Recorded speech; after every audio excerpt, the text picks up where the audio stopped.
या देवी सर्वभूतेषु माँ कालरात्रिरूपेण संस्थिता नमस्तस्यै नमस्तस्यै नमस्तस्यै नमो नमः। ओम कालरात्रि देव्यै नमः।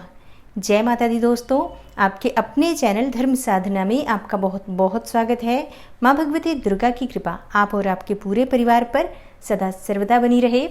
दोस्तों 8 अप्रैल 2022 शुक्रवार का दिन है और आज है चैत्र नवरात्रि का 7वां दिन। और आज हम करेंगे माँ भगवती दुर्गा के 7वें स्वरूप की आराधना।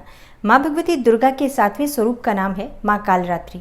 दोस्तों माँ कालरात्रि की आराधना से समस्त प्रकार के भय से मुक्ति मिलती है। किसी भी प्रकार का भय अगर आपको व्याप्त रहता है, जैसे कि दुर्घटना का भय, रोगों का भय या फिर अकाल मृत्यु का भय अगर आपको रहता है, तो माँ कालरात्रि की पूजा आराधना करने से ये सभी प्रकार के जो डर आपके मन में व्याप्त है वो दूर हो जाते हैं। और माँ कालरात्रि की आराधना से नकारात्मक ऊर्जा से भी मुक्ति मिलती है।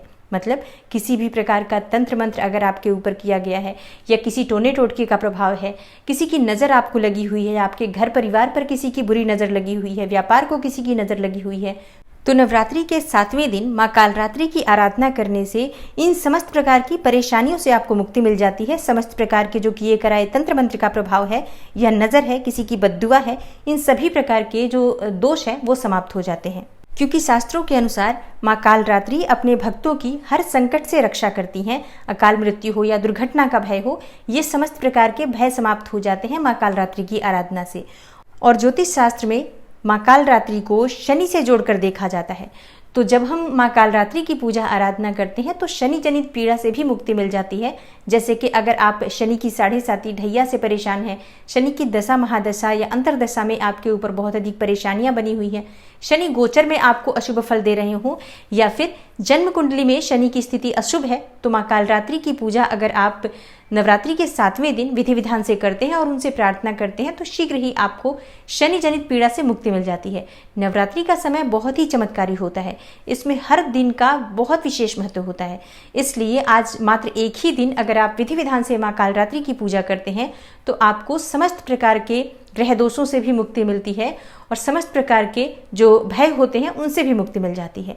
तो आज की वीडियो में मैं आपसे शेयर करने वाली हूँ कि नवरात्रि के 7वें दिन हम माँ कालरात्रि की आराधना किस प्रकार से करेंगे, पूजा की विधि क्या होगी, आज हमें किस मंत्र का जप करना चाहिए, कौन से भोग माँ को अर्पित करने चाहिए, कौन से रंग के वस्त्र धारण करके आज के दिन हमें माँ कालरात्रि की आराधना करनी चाहिए और माँ कालरात्रि का स्वरूप क्या है जिसका हमें पूजा के समय ध्यान करना चाहिए। आज कौन से विशेष उपाय करें जिससे कि माँ कालरात्रि प्रसन्न हो और अपना आशीर्वाद हमें प्रदान करें और हमें समस्त प्रकार के संकटों से मुक्ति मिले।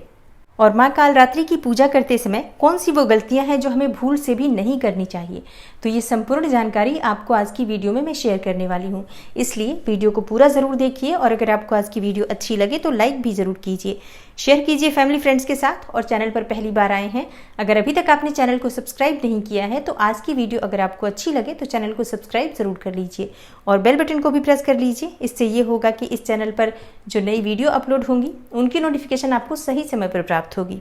तो सबसे पहले बात करते हैं माँ कालरात्रि के स्वरूप के बारे में, जिसका हमें पूजा के समय ध्यान करना है। देखिए माँ कालरात्रि का शरीर घने अंधकार के जैसा एकदम काला है और सिर के बाल बिखरे हुए हैं, गले में बिजली के जैसी चमकने वाली मुंडमाला है। माँ कालरात्रि के 3 नेत्र ब्रह्मांड के समान गोल हैं और नेत्रों में बिजली के समान चमकने वाली किरणें निकलती रहती हैं। और माँ कालरात्रि का वाहन होता है गर्दभ यानी कि गधा। माँ कालरात्रि की 4 भुजाएं हैं। देवी ऊपर उठे दाएं हाथ की वर मुद्रा से भक्तों को आशीर्वाद देती हैं और दाएं हाथ के तरफ का नीचे वाला हाथ अभय मुद्रा में है। बाईं ओर के ऊपर वाले हाथ में लोहे का कांटा है और नीचे वाले हाथ में कटार है।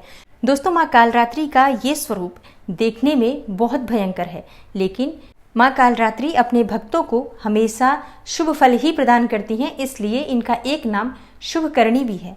दोस्तों नवरात्रि के 7वें दिन हमें माँ कालरात्रि की आराधना सच्चे मन से करनी चाहिए, श्रद्धा भाव से करनी चाहिए। तो अब जानते हैं कि नवरात्रि के 7वें दिन माँ कालरात्रि की पूजा हमें किस प्रकार से करनी चाहिए, पूजा की विधि क्या होगी।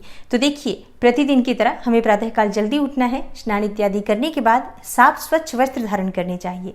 आज हमें किस रंग के वस्त्र धारण करके माँ की आराधना करनी चाहिए। देखिए माँ कालरात्रि की पूजा में लाल रंग के वस्त्र या सफ़ेद रंग के वस्त्र धारण करके इनकी आराधना करनी चाहिए। इससे बहुत ही शुभ फल की प्राप्ति होती है। तो स्नान इत्यादि करने के बाद साफ स्वच्छ वस्त्र धारण करें और सर्वप्रथम भगवान सूर्यदेव को जल अर्पित करें और उसके बाद अपने घर के मंदिर में जहाँ पर आपने माँ दुर्गा की चौकी या कलश की स्थापना की है वहाँ पर आ जाइए।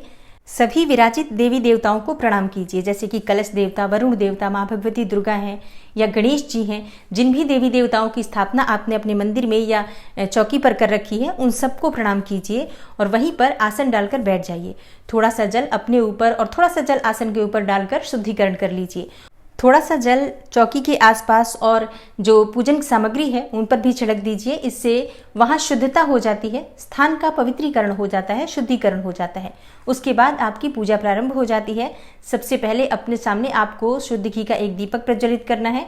उसके बाद कलश देवता की पूजा करें, गणेश जी की पूजा करें, भगवती दुर्गा की पूजा करें और उसके बाद अपने दाहिने हाथ में थोड़ा सा अक्षत और पुष्प लेकर माँ कालरात्रि का ध्यान करें। माँ कालरात्रि के स्वरूप का जो मैंने वर्णन किया है इसी स्वरूप का आपको ध्यान करना है। अगर आपके पास माँ कालरात्रि की मूर्ति है, प्रतिमा है, तो चौकी पर स्थापित करके उनकी भी विधिवत पूजा कर सकते हैं। और अगर ऐसा नहीं है तो माँ दुर्गा में ही आपको सभी देवियों का ध्यान करना होता है, तो माँ कालरात्रि का ध्यान भी आप माँ दुर्गा की ही जो प्रतिमा या फोटो आपने स्थापित की है उनमें कर लीजिए। और माँ दुर्गा के चरणों में अक्षत और पुष्प अर्पित कीजिए। धूप दीप नैवेद्य से माँ दुर्गा के 7वें स्वरूप माँ कालरात्रि की पूजा कीजिए। माँ को बहुत ही प्रिय है गुड़ का भोग, तो गुड़ का भोग माँ को जरूर अर्पित करना चाहिए। गुड़ या गुड़ से बनी हुई मिठाई माँ को अर्पित करने से या पकवान जो हम अगर गुड़ से बनाकर माँ को अर्पित करते हैं तो इससे रोगों से मुक्ति मिलती है, दुर्घटना से मुक्ति मिलती है और तमाम तरह के जो शत्रु का भय रहता है वो भी समाप्त होता है। नवरात्रि के 7वें दिन माँ कालरात्रि को लाल गुड़हल या लाल गुलाब के पुष्प अर्पित करने चाहिए या लाल गुलाब के या गुड़हल के पुष्पों की माला अर्पित करने से माँ की कृपा विशेष रूप से प्राप्त होती है। माँ कालरात्रि की पूजा करते समय किस मंत्र का हमें जप करना चाहिए? देखिए, माँ कालरात्रि के कई मंत्र हैं, उनमें से कुछ मंत्र मैं आपको बताती हूँ, आप नोट कर लीजिए। क्लीम ऐं श्रीम कालिकायै नमः ये माँ का बीज मंत्र है, तो इस मंत्र का अधिक से अधिक हमें जप करना चाहिए। और अगला मंत्र है ओम देवी कालरात्रै नमः। एक और मंत्र मैं आपको बता देती हूँ, या देवी सर्वभूतेषु माँ कालरात्रि रूपेण संस्थिता नमस्तस्यै नमस्तस्यै नमस्तस्यै नमो नमः। इस मंत्र के द्वारा भी आप माँ कालरात्रि का ध्यान कर सकते हैं। अगला मंत्र है चंडवीराम चंडमायाम रक्त बीज प्रभंजनीम ताम नमामि च देवेशीम गायत्रीम गुणशालिनी। माँ कालरात्रि की विशेष कृपा पाने के लिए आप इनमें से किसी भी मंत्र का जप कर सकते हैं। तो नवरात्रि के 7वें दिन माँ कालरात्रि की विधि विधान से पूजा कीजिए। धूप दीप नैवेद्य पुष्प अक्षत ये सभी वस्तुएं माँ को अर्पित कीजिए और जब आपकी पूजा पूर्ण हो जाती है तो माँ की आरती जरूर कीजिए। लौंग और कपूर से प्रतिदिन माँ की आरती हमें जरूर करनी चाहिए।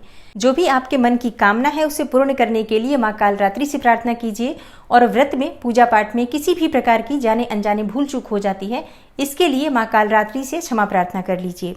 तो ये माँ कालरात्रि की संपूर्ण पूजा विधि है। और अब बात करते हैं कि विशेष कौन सा समय होता है जिस समय में माँ कालरात्रि की आराधना से समस्त प्रकार की सिद्धियों की प्राप्ति होती है। देखिए, नवरात्रि में जिस प्रकार से हम प्रतिदिन पूजा कर रहे हैं, सुबह और शाम की पूजा, इसे सात्विक पूजा कहा जाता है। मतलब सात्विक रूप से एक गृहस्थाश्रमी जो पूजा करते हैं वो सुबह शाम की ही पूजा करते हैं। लेकिन सप्तमी की जो रात्रि होती है, नवरात्रि की सप्तमी की रात्रि, इसे महासप्तमी कहा गया है और सिद्धियों की रात्रि कही गई है। ये आज की रात्रि में जो तांत्रिक होते हैं, जो तंत्र मंत्र की साधना करने वाले भक्त होते हैं या फिर जो साधु संत होते हैं, वो तमाम तरह की सिद्धियों के लिए रात्रि जागरण करके और माँ कालरात्रि की आराधना करते हैं। माँ कालरात्रि की आराधना से समस्त प्रकार की सिद्धियों की प्राप्ति होती है, विशेषकर तंत्र सिद्धि की प्राप्ति होती है। लेकिन गृहस्थ आश्रमी के लिए जो पूजा का समय होता है वो सुबह शाम का ही होता है, तो आप अपने अनुकूल समय का निर्धारण कीजिए। नवरात्रि में तो वैसे सुबह शाम दोनों समय पूजा जरूर करनी चाहिए।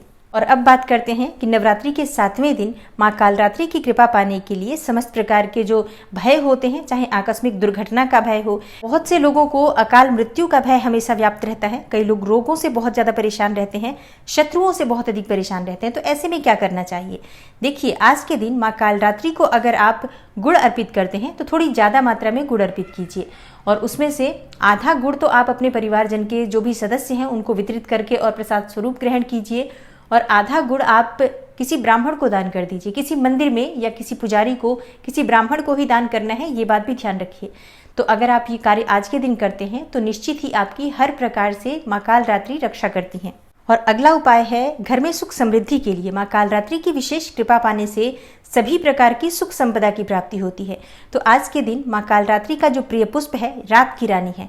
रात रानी का पुष्प माँ को अर्पित करने से या रात रानी पुष्पों की माला माँ को अर्पित करने से माँ प्रसन्न होती हैं और जीवन में हमेशा सुख समृद्धि की भी प्राप्ति होती है और सभी कार्यों में आपको सफलता मिलती है। तो अगर आपके पास उपलब्ध हो रात रानी का पुष्प तो आज के दिन माँ को जरूर अर्पित कीजिए। और अगला उपाय है नकारात्मक ऊर्जा को दूर करने के लिए।